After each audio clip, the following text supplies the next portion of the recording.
Hello, welcome to another historical story of Wookey Hole Caves. My name is Neil, and today we're going to be talking about the tunnel we have here, or one of two tunnels actually, we have here at Wookey Hole Caves. Now, when the caves opened, first of all, originally back in 1927, this door here would have been the entrance and the exit. You could only walk down as far as the third chamber, and then you had to come back out to make your way down the path. Now, in 1973, Olive Hodgkinson, the owner of Wookey Hole Caves, actually sold the caves.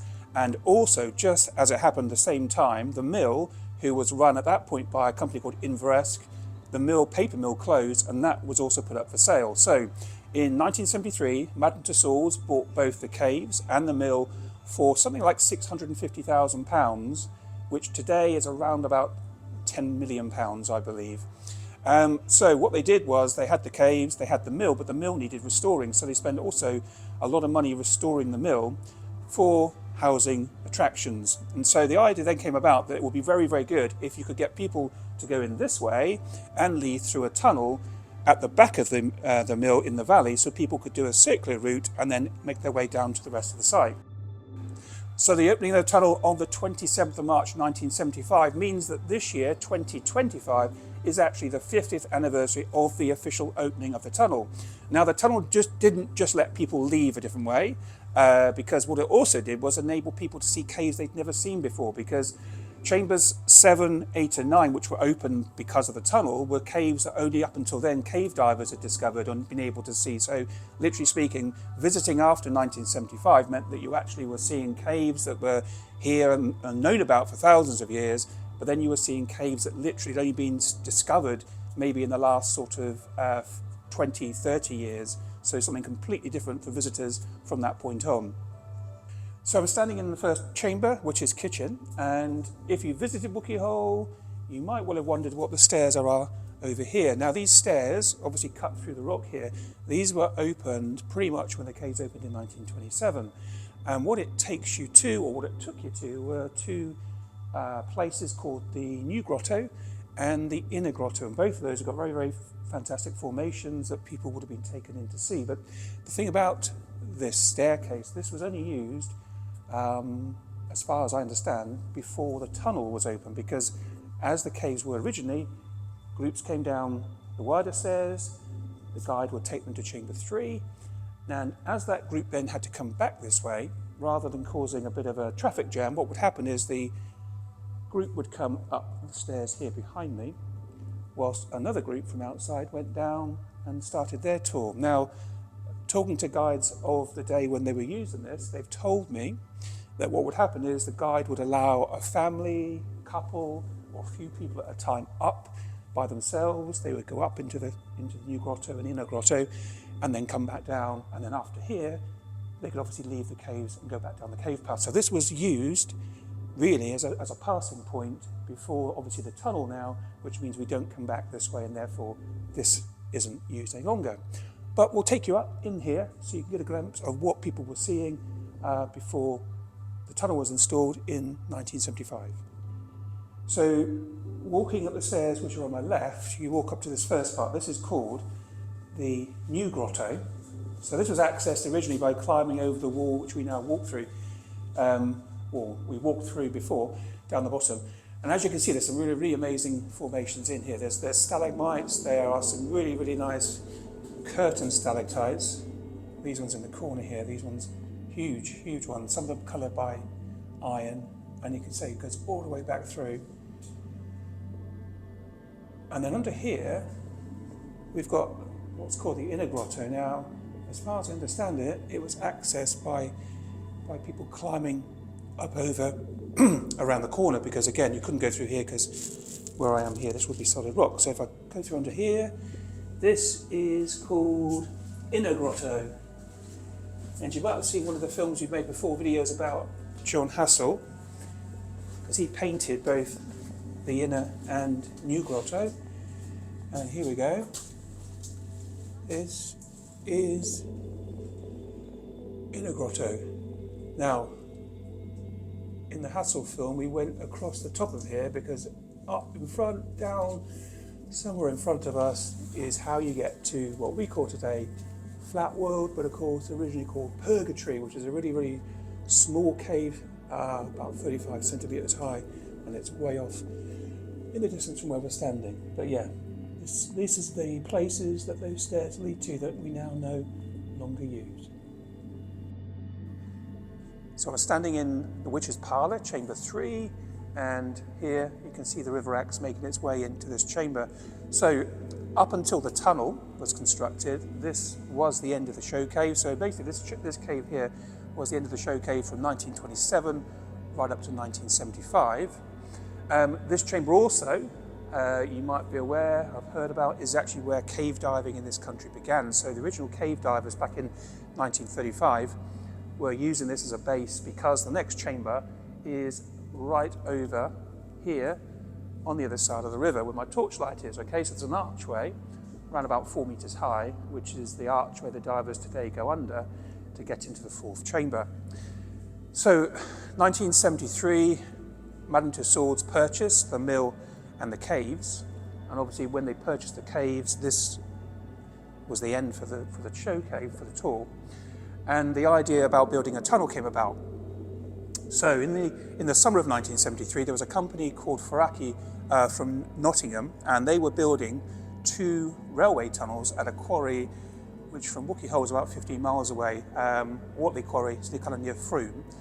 And the company were employing, or trying to employ, ex-miners. Now Somerset used to have a coalfield industry, and the last colliery to close was called the Kilmersdon and Ridlington collieries. Kilmersdon colliery was also known as Hayden Pit, and that closed on the 28th of September 1973. So this company that were building this tunnel, or 2 tunnels over at the quarry, were then asked, I'm presuming, to come across to Wookey Hole by Madame Tussauds to build or excavate the tunnel that we have here, the first of 2 tunnels here. So the company came down into the caves, and the first blasts for making this tunnel took place just before Christmas 1973, and the caves were closed from then until New Year. Now in 1974, in January, the company then began blasting the tunnel. Blasting would take an hour in the mornings, and for that time the caves were not open. So when you walk into the caves today, when you leave Chamber 3, you'll actually see stairs, metal stairs over here. This is the stairs that take you to the top of the beginning of the tunnel. Now, because the colliery, the miners that worked on this were from mainly Kilmersdon, quite rightly, this tunnel was given the name Kilmersdon Tunnel as recognition to the men that had worked on the excavating of the tunnel. From January to Easter, the tunnel progressed, and at the top of these steps, actually, there is a photograph, you can see this photograph of the head guide of those days, a man called Old Stapleton, who's shaking the hand of a miner. His name is Jack Gay, and he, as far as I understand, came from the Radstock area, possibly more likely to be the Kilmersdon colliery. So when you come into the caves, I say, when you come into the caves here, you walk up the stairs, the little archway at the top, which I can show you in just a moment, that is exactly where the tunnels met, and the tunnel was in all effects completed by Easter 1974. Now obviously after that it took time for installations of things like the gantries. The gantries that allow us now to walk through chambers, and of course the other, apart from obviously allowing visitors to get to the mill, the other big bonus was that the tunnel allowed people, visitors, to go to see caves you couldn't get to, because cave divers from here had gone as far as, in 1973, got as far as chamber 22, but this tunnel allowed visitors to actually go and see chambers 7, 8 and 9, and not see in 4, 5 and 6 because those caves are underwater. One thing I like to mention is that when visitors leave here, chamber 3, and the next cave they see from here, chamber 7, well, that is actually where, on the plaque behind me, that is where the 1935 divers got to. So these early cave divers, wearing heavy sea diving suits, hose pipes for air supply, battery-powered lights from here, they were able to get to chamber 7, which is from here 52 meters, 163 feet.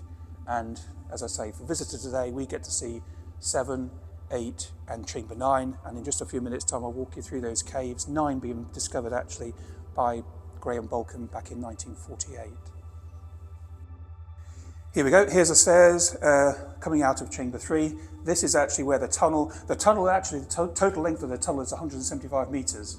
And, you know, it took about 4 months between Christmas and Easter to make its way down through the hillside. But this is where the photograph, there's a photograph of Jack Gay, the coal miner, facing this way, and old Stapleton is somewhere stood kind of where I am now, shaking each other's hands as the connection between chamber 3 and this tunnel was established. Here we go, chamber 7. So this chamber that you first walk into after leaving chamber 3 through the tunnel, this is where Graham Bolcombe and Penelope Powell got to in September 1935. So when you cross this metal walkway, looking down beneath you is the river. That water is where exactly in those early cave dives, that's where Bolcombe and Powell were walking, bottom walking, wearing heavy sea diving gear, having dragged a hose pipe, something like 52 metres long for their air supply, and carrying these battery-powered car headlights that were powered by a car battery sitting way back in chamber 3. When you then go through the archway, you are then into chamber 8, which was discovered a few years later in 1946, and then as you go around the corner, you enter the big chamber, cathedral chamber, chamber 9, which again was found, one of the divers by Bolcombe, in 1948. So if I come through this way, I will walk you through the chambers. Again, if you've watched the diving video we made about the early cave dive, you can actually see and read about when Penelope Powell, from down there somewhere, surfaced and actually described seeing all these amazing formations on the wall here. But yeah, the water down there takes you back to chamber 3. Under here, we're walking into chamber 8, 1946. Apart from the Second World War, one of the reasons the diving was stopped between 35 and 46 was also the locals of Wookey Hole. This was their drinking water back in those days, and divers would stir the sediments, and so obviously their drinking water got very cloudy, and for a few years that was also why cave diving didn't happen at Wookey Hole. Go around the corner, this is literally where the construction of the gantry, this has literally been put down through a natural rift. This has not been blasted, this is natural, and they've been able to work this gantry and steps through, taking the visitor into cathedral chamber.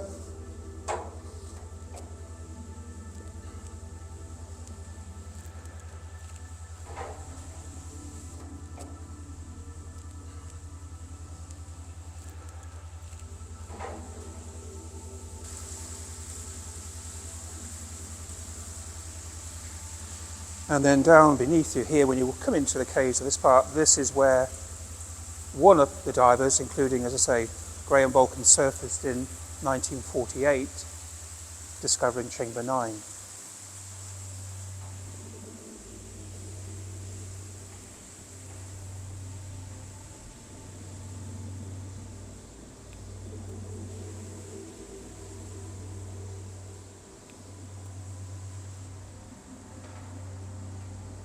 We have a newer tunnel which was opened, will be 10 years this year in 2025. This tunnel takes visitors to chamber 20 now.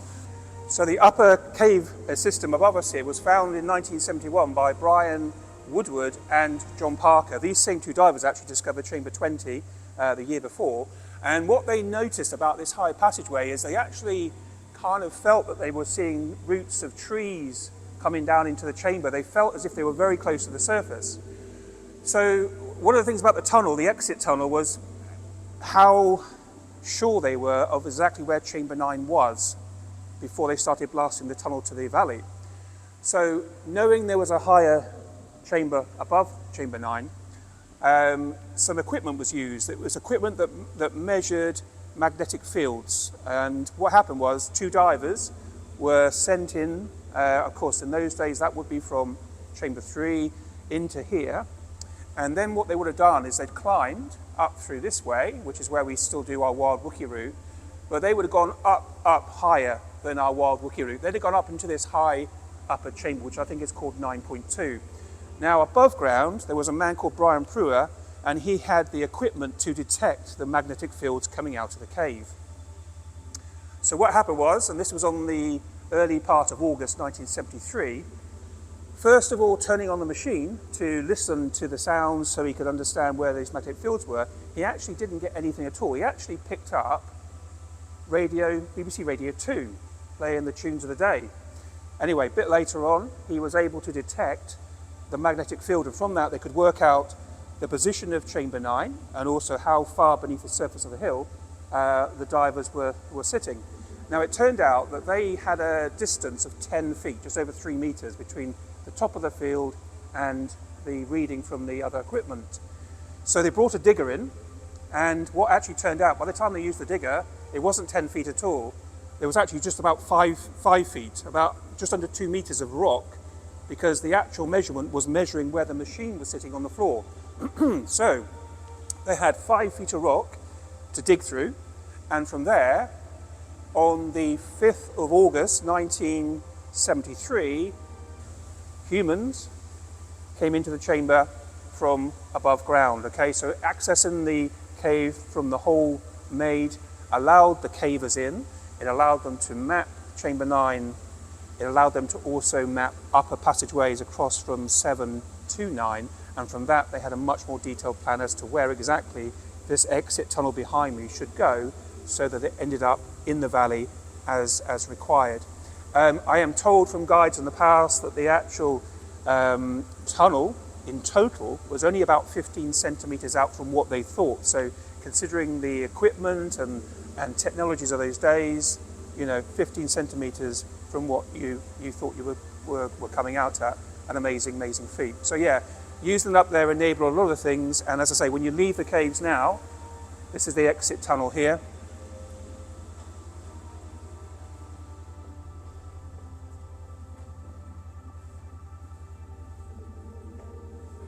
Taking you right out into the valley. And as I say, this Kilmersdon Tunnel will be celebrating its 50th anniversary of opening on the 27th of March 2025.